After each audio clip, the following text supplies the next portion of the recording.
ලවල මට කියන්නකෝ සාමාන්‍යයෙන් මේ වෛද්‍යවරයෙක්ගේ පඩිය කියන මාසික පඩිය කීයක් විතර ડોක්ටර් කෙනෙක් සාමාන්‍යයෙන් හොයනවද නැද්ද? මෙහෙමනේ ළමයි. සාමාන්‍යයෙන් ડોක්ටර් කෙනෙක්ගේ බේසික් සැලරි එක රජයෙන් දෙන පඩිය බේසික් එක සාමාන්‍යයෙන් 70000ක් 80000ක් වගේ වෙනවා. එතකොට සාමාන්‍යයෙන් ඔය අමතර දීමන අනම්මනම් ඔක්කොම එකතු වෙලාවම ලක්ෂයක් 1.50ක් ඒ වගේ අතර පඩියකට සාමාන්‍ය වෛද්‍යවරයෙක් ඒ වගේ පඩියක් තමයි හම්බෙන්නේ. ඒ කියන්නේ විශේෂඥ වෛද්‍යවරයෙක් වුණාම එහෙම වැඩි වෙනවා තමයි.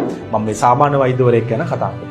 දැන් ඔයගොල්ලෝ කල්පනා කරන ඇති මේ ලක්ෂයක් දැන් මෙච්චර මහන්සි වෙලා උසස් පෙළ විභාගයට මෙච්චර මහන්සි වෙලා අවුරුදු 5ක් වෛද්‍ය පීඨයක මෙච්චර කැපකිරීම කරලා මේ 1.50ක වගේ පඩියක් හම්බෙන එක සාධාරණද කොහොමද කියලා. ඔයගොල්ලෝ දන්නේ නැති වුණාට මගේ යාළුවෝ ඉන්නවා ડોක්ටර්ස්ලා මාසෙට ලක්ෂ 80 හොයන. සමහර ડોක්ටර්ස්ලා ඉන්නවා මාසෙට කෝටිය හොයන. ලක්ෂ 10 ලක්ෂ 20 30 40 ඔය විදිහට කෝටිය දක්වා හොයන වෛද්‍යවරු ඉන්නවා. මොකද ඒගොල්ලොන්ට පුළුවන් චැනලින් කරන්න, ඒගොල්ලොන්ට පුළුවන් ප්‍රයිවට් ඒගොල්ලොන්ගෙම කියලා ක්ලිනික් එකක් දාගන්න. මෙහෙම හිතන්නකෝ. දැන් ડોක්ටර් කෙනෙක් තව ડોක්ටර් කෙනෙක්ම මැරි කරනවා. ඒතර දෙන්න මැරි කරපුවාම ආර ડોක්ටර් ලක්ෂ 10ක් හොයනවා. එයාගේ වයිෆ් තව ලක්ෂ 10ක් හොයනවා. ලක්ෂ 20යි. අපි සාමාන්‍යයෙන් අපි ඉමැජින් කරන්නේ මොකක්ද? අපි ලොකු වුණාම අපි අනාගතේ කොහොම ඉන්න ඕන කියලාද නේද?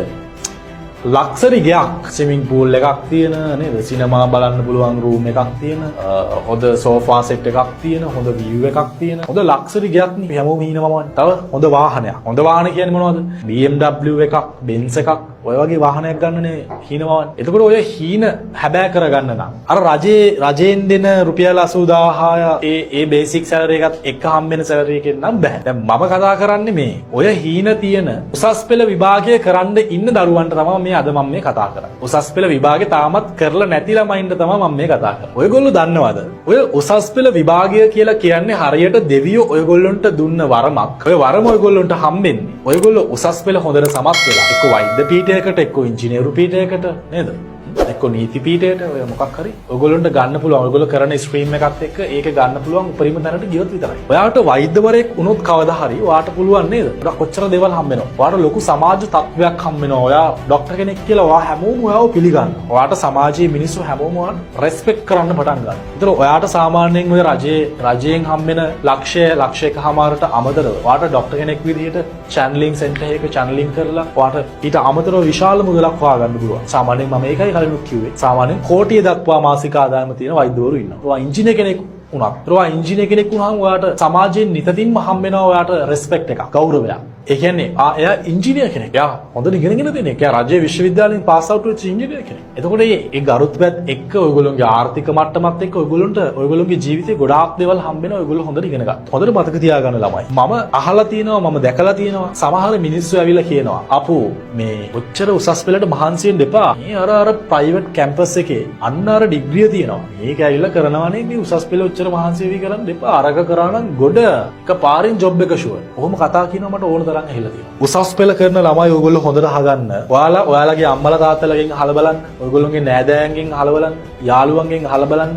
ඔය බාහිර උපාධි කරපු ප්‍රයිවට් යුනිවර්සිටිස් වල අර ඩිග්‍රිය මේ කෝස් එක අර කෝස් එක කරපු ගොඩාක් කට්ටිය බහුතරය. මම කියන්නේ හැමෝම කියලා. ප්‍රයිවට් යුනිවර්සිටිස් වලට ගිහිල්ලා ලයිෆ් එක සක්සස් කරගත්ත කට්ටිය ඉන්නවා. මම කියන්නේ ගොඩක් කට්ටිය බහුතරය. ඔය කෝස් එක කරලා සල්ලි වියදම් කරලා අන්න ගෙදර ඉන්නවා. එහෙම නැත්නම් පොඩි අඩු පඩියකට කොහේරි වැඩ කරනවා. එතකොට ඇත්ත සත්‍ය තමයි ලංකාවේ තියෙන සිස්ටම් එකත් එක්ක අපිට සිස්ටම් එක වෙනස් කරන්න බැහැනේ ලංකාවේ. මේක සමහර විට මේ කමෙන්ට් සෙක්ෂන් එකට කමෙන්ට් කරන්න පුළුවන් එක එක රටවල් වල කට්ටිය. ඒගොල්ලෝ මම දන්නවා ඒගොල්ලෝ හිතන කෝණයත් එක්ක අපෝ මේ මොනවද මූ කියන්නේ? එහෙම රජයේ විශ්වවිද්‍යාලයටම යන්න ඕනේ නැහැ. අපි අපේ ලයිෆ් එක සක්සස් කරගත්තේ රජයේ විශ්වවිද්‍යාලයකට ගිහිල්ලා නෙමෙයි. එහෙම කියන්න පුළුවන්. හැබැයි මම කියන්නේ මේ ලංකාවේ ඉන්න බහුතරයක් මිනිස්සු ගත්තාම මේ ගොඩාක් ප්‍රශ්නවල ඉන්න කට්ටිය, ගොඩාක් ආර්ථික අපහසුතාවල ඉන්න කට්ටියගේ දරුවෝ. ඒ කියන්නේ ගොඩාක් ආර්ථික අපහසුතාව තියෙන ඒ ළමයි තමයි මේ ගොඩාක් ඉන්නේ බහුතරය ඒගොල්ලෝ. ලංකාව කියන්නේ ගොඩක් දුප්පත් මිනිස්සු ඉන්න රටක්. එතකොට ඔයගොල්ලොන්ට කවදා හරි නේද? දැන් ඔයාගේ අම්මගේ පඩිය කීයද තාත්තගේ පඩිය කීයද? තාත්තට පොඩි පඩියක් හම්බ වෙනවා ඇති. ඒ පඩියෙන් යන්තම්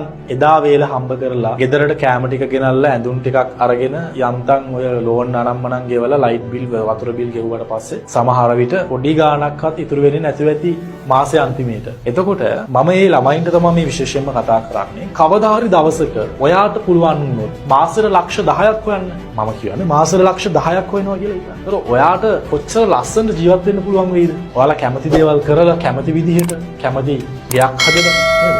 කැමති වාහනයක් අරගෙන ලක්ෂ 10ට වඩා වැඩි පඩියක් ගන්න පුළුවන් වෙන විදිහට වැඩ කරන්න පුළුවන්. දැන් මම ඔය කතා කරන්නේ විශේෂයෙන්ම මේ උසස් පෙළ විභාගයට සූදානම් වෙන දරුවෝ ඉන්නවනේ. දැන් ඔය කාලේ මම දකිනවා ඔය මේ සමහර කෙල්ලෝ ගොඩක් කෙල්ලෝ මොකෙක් හරි කොහෙන් හරි එකෙක්ව යාළු කරගන්නවා. ඔය ඉරට්ට වගේ එකෙක් යාළු කරගන්නවා. ඉතින් එයාව මවමව හිතින් මවමව ලව් කර තමන්ගේ මේ තියෙන මේ වරම නැති කරගන්න උත්සාහ කරනවා. මට තේරෙන්නේ නැහැ. ඔයාලට ආදරය කරන්න. ඔයාලගේ ජීවිතේ රස විඳින්න. ඔයාලගේ තරුණ කාලේ යෞවන කාලේ ඒක විඳින්න. ඒකට අවස්ථාවක් ඒකට කාලයක් එනවා ළමයි. බොහොම හොඳ උදාහරණයක් ගන්නකො. ඔයා මහන්සි වෙලා ඔයා කොහොම හරි මහන්සි වෙලා ඔයා මේ උසස් පෙළ හොඳට සමත් වෙලා පේරාදෙණිය විශ්වවිද්‍යාලයට ගියා කියලා හිතන්න. දෙහිනේ පේරාදෙණිය විශ්වවිද්‍යාලය කියන්නේ පාරාදීසයක්. ඔයාට ඔයාගේ යෞවනය ඔයාගේ තරුණ ජීවිතය විඳින්න තෝතැන්නක් ළමයි. ඒක වෙනම ලේන් එකක් තියෙනවා ලව් ලේන් කියලා. ඒක ලේන් එකේ කරන්න ඕනේ ලව්. ඒකට යන්න පුළුවන් උත් කපල්ස් වලට විතරයි. මම කියන්නේ මේ උසස් පෙළ විභාගෙ ලියන මේ විභාගෙ ලියන කාල සීමාව තුල ඔයගොල්ලෝ ආදරය කරන්න.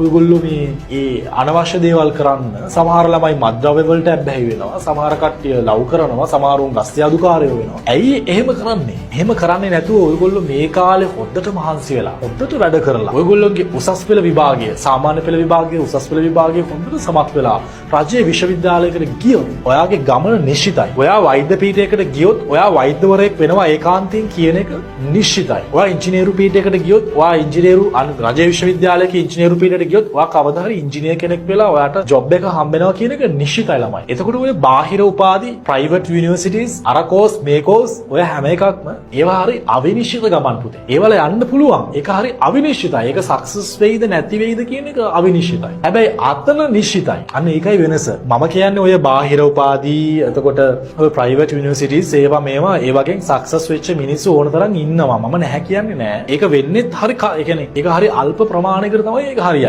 ඒ කියන්නේ ඔයා හොයලා බලන්න ගොඩාක් බහුතරය මිනිස්සුන්ට හරි ජොබ් එකක් නෑ, හරියට හරි සැලරි එකක් නෑ, ජොබ් එකක් තිබුණා. ඒක නිසා මම කියන්නේ මේ කාලෙදි මම කතා කරන්නේ උසස් පෙළ විභාගයේ සාමාන්‍ය පෙළ විභාගයේ ඉන්න ශිෂ්‍යයන්ට විතරයි. වෙනත් කට්ටියට නෙමෙයි. මම විශේෂයෙන්ම දන්නවා ප්‍රයිවට් යුනිවර්සිටිස් වල ප්‍රයිවට් කෝසස් කරපු කට්ටිය මේ වීඩියෝ එක බලනවා ඇති. ඒගොල්ලෝට දැන් ලොකු තරහක් එනවා ඇති මොනවද මේ කියන්නේ කියලා. මම කියන්නේ ඒක ඔප්ෂන් එකක් විතරයි. මම කියන්නේ උසස් පෙළ විභාගෙ ලියන්න ඉන්න කට්ටියට ඔයගොල්ලෝ හොඳට මහන්සි වෙලා උපරිමය මේ විභාගයට කැප කරන්න කියලා. ඒ කියන්නේ එතනට යන්නම බැරි වුණොත් අපි ඔප්ෂන් එකක් විදිහට බලමු වෙන කෝස් එකක්. ඒක නිසා මම මේ වීඩියෝ එකෙන් මට දෙන්න ඕනේ උනේ ළමයි ඔයගොල්ලෝ හොඳට මහන්සි වෙන මේක. ඔයාලට ලව් කරන්න, ඔයාලගේ තරුණ ජීවිතේ විඳින්න ඒකට කාල සීමාවක් එනවා. ඒ කාල සීමාව එනකන් චුට්ටක් ඉවසලා ඉන්න ඕනේ. එතකොට විශේෂයෙන්ම මම දැකපු දෙයක් තමයි ඔය ගැහැණු ළමයි. ඔය ගැහැණු ළමයි සාමාන්‍යයෙන් ඔය ගෙවල් වල මල් වගේ හදන ළමයි ඉන්නවනේ. ඒ කියන්නේ වැඩි සමාජයට එක්ස්පෝස් කරන්නේ නැතුව, වැඩි සමාජය ඝට්ටනය කරන්නේ නැතුව, අම්මලා තාත්තලා හැම වෙලේම මේ ළමයා ගාවින් ඉඳලා ඒ හදන ළමයි ඉන්නවා. එතකොට ඒ ළමයි විශේෂයෙන්ම මට කියන්න ඕනේ කාරණේ තමයි. දැන් ඒ ළමයි කවදා හරි සමාජයට යන්න ඕනේනේ. දැන් මම පෞද්ගලිකව මම දන්න මගේ සමහර යාළුවෝ ඉන්නවා, ගැහැණු යාළුවෝ. ඒ ගෙදරින් මාර විදිහට ඇටෙන්ෂන් එක, කියන්නේ ගෙදරින් මාර විදිහට මේ විදිහට අර කොටු කරලා හදපු ළමයි ඉන්නවා. ඒගොල්ලෝ සමාජයට කවදා හරි යන්න බෑ. ඒ සමාජයට ගියපුවාම ඒගොල්ලෝගේ ගමන ඒගොල්ලෝ වරද්ද ගන්න. මොකද කුරුල්ලෙක් කූඩුවක හිර කරලා ඉඳලා ඒ කූඩුව එකපාරම කූඩුවෙන් අතෑරියට පස්සේ එයා යන්න තරක්වත් දන්නේ නැහැ. අන්න ඒ වගේ තමයි. කවදා හරි මේ කූඩුව අරින්න වෙනවා. එතකොට ඒ කූඩුව ඇරියාම එයා යන්න එන්න දන්නේ නැත්නම්, ඒ කූඩුවෙන් එළියේ හැසිරෙන්න දන්නේ නැත්නම් ඒ කුරුල්ල විනාශ වෙන්න පුළුවන්. ඒක නිසා විශේෂයෙන්ම අම්මලා තාත්තලා ඔයගොල්ලෝගේ ගැහැණු දරුවෝ හරි පරිස්සමට හදන්න ඕනේ. ඒක ඇත්ත. ඒකට ඒගොල්ලොන්ට මේ සමාජය ගැන දැනුම දෙන්න ඕනේ. විශේෂයෙන්ම මේ සමාජයේ මෙහෙම මිනිස්සු ඉන්නවා. මේ විදිහේ දේවල් තියෙනවා. ඔයා මෙහෙම කරොත් ඔයාට මෙහෙම වෙයි. මෙහෙම වුණොත් ඔයාට මෙහෙම වෙයි. මේ දැනුම විශේෂයෙන්ම ළමයින්ට දෙන්න ඕනේ.